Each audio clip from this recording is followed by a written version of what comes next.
Some of these last few Spurs games have been very difficult to watch, including the one from tonight, which I already have a whole ass video on my TikTok talking about how I couldn't enjoy it because of the server, skipping and buffering over and over due to the severe snowstorm, giving the signal a hell of a lot of trouble, even though Jacob and Sean were actually playing, thankfully, but I couldn't enjoy it. And then us doing bad and losing to these pesky Pelicans kind of added insult to injury, so therefore I technically did not miss anything. So I'm not going to go on a tangent about this game because, this has been a bizarre last two nights with TikTok trouble and, the server skipping and buffering tonight during the snowstorm. So welcome to the Jeremy Sohan installment of Spurs Roundup, aka episode 10, where we're going to go over the previous two games we were able to catch. We're not going to go over the one on my grandmother's birthday because you already know what happened that night because we went to see one of my best friends, Cooper Timoteo, play his own basketball game. So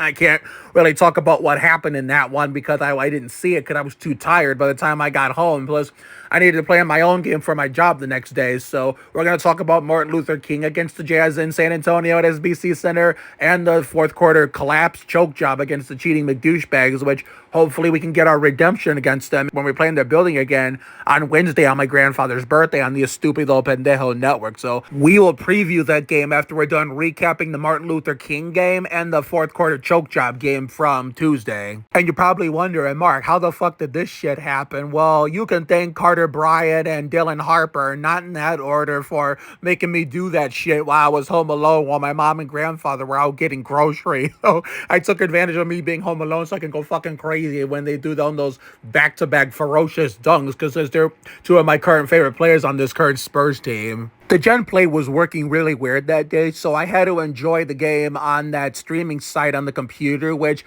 had been giving me trouble too, like recently, but luckily we got lucky on this day and it actually worked. So we didn't have to listen to the Jazz commentators that play Jacob and Sean, so no problem.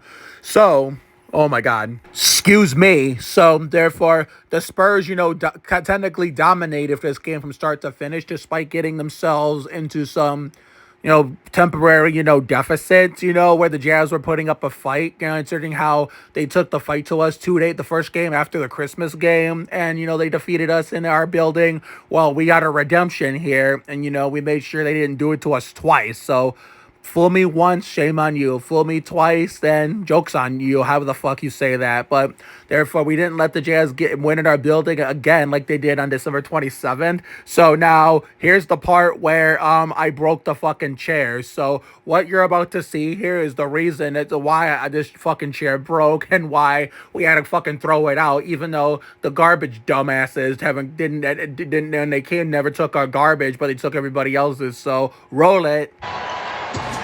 You got Victor. Oh, he was wide open for a second there. It's Harper instead! Turned over. Fox looking for an option.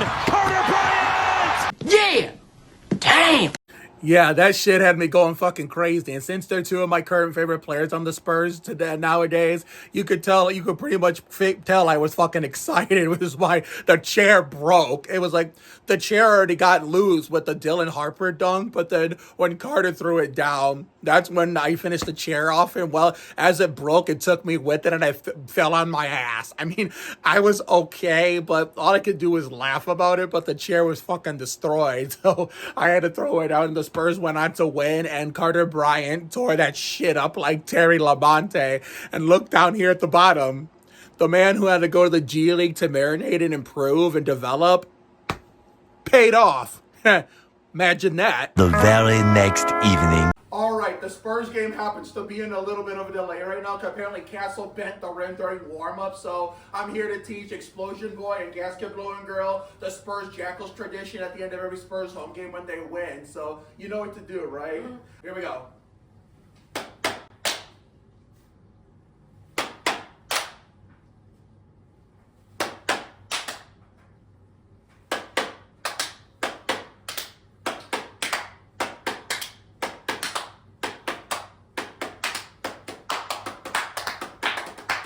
Yeah, dale, dale, dale, 2-1-0. Dale, dale, dale, 2-1-0. Go Spurs, go! Well, that night got off to a blistering start with the rim delay because Castle decided to be a good idea to bend it during warm-up. So that delay took 23 minutes to fix before the game got started. But by the time I got back from Jerry Springer Man's, I already missed a few first couple minutes of the game. Well, I was killing time making the Explosion Boys night/winter since he wanted to see me real bad. Well, I did get home just in time shortly after the game started, and we were off to a great start. It was a great first half. I mean, the third quarter was not too bad. It could have been better, but it also could have been a hell of a lot worse. So therefore, we were barely able to hang on by a semi-huge margin. But then the fourth quarter is when it all came apart. So unfortunately, you know, Wembanyama put on that fourth quarter disaster class, which is part of why we collapsed, and the fact that we couldn't hit shit from three-point land. And Wembanyama did not score again. And look at this Castle windmill dunk, which I thought we had all the momentum in the world we were going to keep to the end. But unfortunately, it wasn't meant to be because Wembanyama did not score again until like 1.2 seconds left over a two-handed dunk. And that was when the game was already decided and it was already over with and we lost. All I could say is these third quarter blues and fourth quarter collapses, let alone second half collapses as a whole, need to be fucking cleaned up and studied and fixed come before playoff time, because if this shit continues in the fucking playoffs, then we're going to be in big trouble to the point where it would be hurt if we kept doing this in the playoffs, only because it would be our first trip back there since 2019. So yeah, speaking of 2019 playoff, I just want to let you know, remember all those alternate history series I was going to do with the Spurs and NASCAR? Well, all of them are still going to happen except for one, not because it was my choice, it's because now I'm unable to, because what I need is not going to be around by the time we'll be ready. So that NBA Live 19, Tony Parker alternate history series where he never leaves to go to Charlotte and he actually accepts coming off the bench behind DeJounte Murray and, mentoring him, Derek White and Bryn Forbes, and, DeJounte never getting injured in the preseason for his whole potential breakout season to be wiped away. Where Parker was going to stay, Murray was going to stay healthy, Spurs were probably going to be a better team than they actually looked on paper, actually were in real life. The one we were going to still go to face Denver in the first round, but Parker's there, and, Murray's playing, and we beat them, That alternate history to see see if we would beat the Nuggets, see how much further we would get in real life if that was the case. If Parker stayed and Murray never got injured. In this case, we didn't have to win the championship. Well, that alternate history series is going to be scrapped, unfortunately, because the NBA Live 19 servers are going to be shut down soon. So the one series I really wanted to do was NBA 2K13, where Steven Jackson doesn't try to think he's better than Manu and Danny, and actually gets to stay on the team for the playoffs, and we don't get to have to sign washed-up Tracy McGrady to replace him, only to be left rotting on the bench unless it's garbage time minutes. So I think I might do that, where we actually get that 2013 championship that got away from us. So where we would make Duncan a 6-time champion. So I think I might do that if the 2K13 servers are still up for a long enough period of time. We'll just have to see. I hope they didn't shut them down already, but that's neither here or there. But yeah, this third quarter blues, fourth quarter collapse, second half meltdown needs to be addressed. Hopefully they can fix it in time for the playoffs, for the point where we ship will sail come April when it's time for our first playoffs first taste of playoff basketball in San Antonio since 2019, in which the playoff play is this close to turning back on.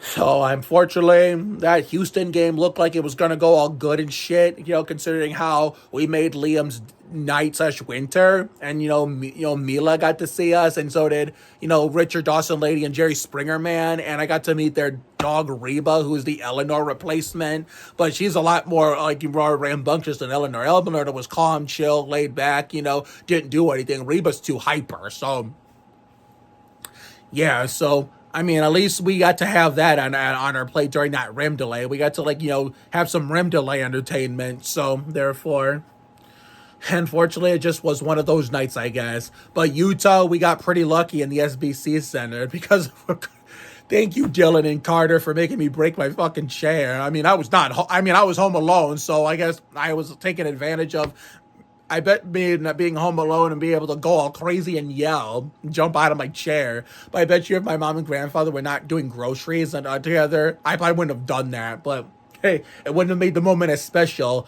But the next game we're going to preview right now against the Cheating McDouchebags again in the Toyota Center. So this time, we're going to hopefully get redemption on the Estupido Pendejo Network, ESPN.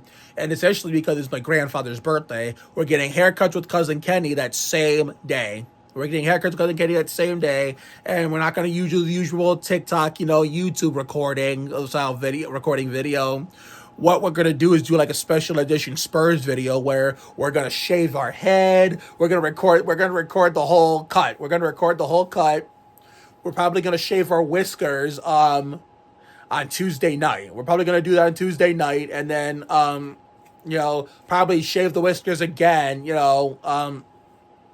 after the game off camera. That way we'd be ready for Gavin McMullen's, 7th grade game where we get to see him play. Now that he's older, he's fully healthy, and he's on a much higher level team than he was in 2022. So we're going to send it to the Spurs Jackals, Spurs themselves, and see what they think. So we're going to be joining the trend of shaving our head like Wembenyama and Keldon. And I know my boy Carter, a guy offered $20,000 to shave his head, but he turned it down. But Fox did say if he misses 3 more dunks, that shit is coming off.